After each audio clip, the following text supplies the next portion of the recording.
Hey guys, just want to take you through these comps one more time. I'm going to make it really brief, but basically here's your subject property, 1,464 square feet.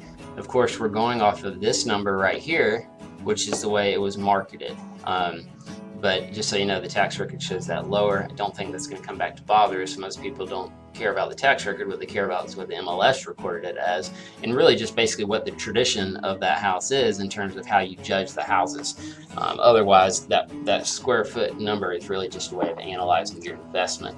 The listing that we're aiming for to get the best comp is the one that I currently have under contract. They started out at 179, as I told you, with the costs that we covered. They've listed at, we're under contract at 173. So that is going to be our best comp after the other ones, which were listed at 116 a square foot. Wanted to take you through Hawthorne real quick to show you kind of where we're up against. And again, we're always trying to sell above comps, but sometimes your comps are above you, if that makes sense, because we're talking about a comparable property. So what I want to show you is just some of the things that made Hawthorne just a tad bit more valuable than your house. And in a competitive market where we had two houses, we would have had a hard time selling ours for the same price. It would have been really close. So again, these are all kind of minor things, but I just am making minor adjustments. So I wanted to show you. As you can see, they have the laminates all through the downstairs. I know you have a pre-finished floor, which is a little bit better than a laminate. Unfortunately, that doesn't add a lot of value as long as it is hardwood on the top. A laminate floor, or what they call an engineered floor, is still wood on the top, and so it has the appearance of wood. Comparable cabinets, the appliances are GE, I think it's called GE Premier. I wish I could GE Gold, with the exception of one of them, which was an LG. I think the refrigerator was the LG. And then you have the gas range, which a lot of people really like. So I know you have gas run to the house and you could do that, but they're more expensive and you have to hike for them. So all the carpet upstairs was replaced just prior to showing. They literally did it the day before we got in the house. And then they have this little addition here on the back. That's more of a sales feature than a value. The biggest thing that I see hurting us value-wise in comparison, besides, the appliances and all that, they help, but I don't think they change it, is this backyard. So the backyard is just more, it's just larger. So it's bigger and more level. So that could come back to, make people want to offer less for our house. Not that most people analyze it that sophisticated.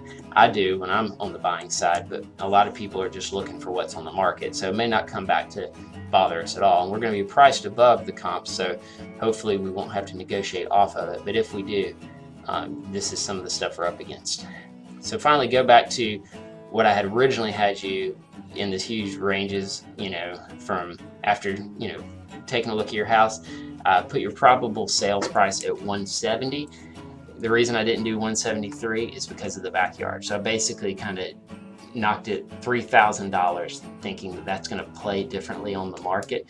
That's just between us. That's not going to change the way I'm going to actually market the house, but we can't overcome that objection with anything except price, because, well, how do you flatten the backyard? So I do want to list at 179 and basically try to hold to that 179. So we could actually sell for more per square foot based on how closely we can hold to 179. One thing I do think is that they almost could have got the 179, but they had found a house they really wanted and needed a contract on their house, or else they would have lost out. And I knew that motivation, so a quick contract was to their advantage, and they did not go through the open house process. Not that open houses sell it, but it gives people an opportunity to get in the house, and we got in there the day it was listed, actually the day before it was listed. So that really helped them get a quick contract, but it may not have helped them get closer to list price. So hope that helps.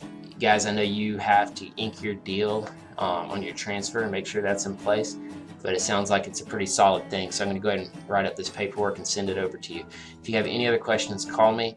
Also, since we didn't go through the whole marketing plan, I'll just tell you that we do more than anybody else does. We have more time and money invested in every listing at this price than you'll see. So, and as you know, we we do so much marketing in 37214 that we get a lot of Zillow leads and buyers, and I don't think anybody has more buyers just approaching them for houses than us, and we did more in Donaldson than anybody last year. So I think you'll be pleased. I have no doubt about that. But let's go ahead and get your transfer finished, and then I'll send this paperwork over to you and we'll get it marketed. Thanks, guys.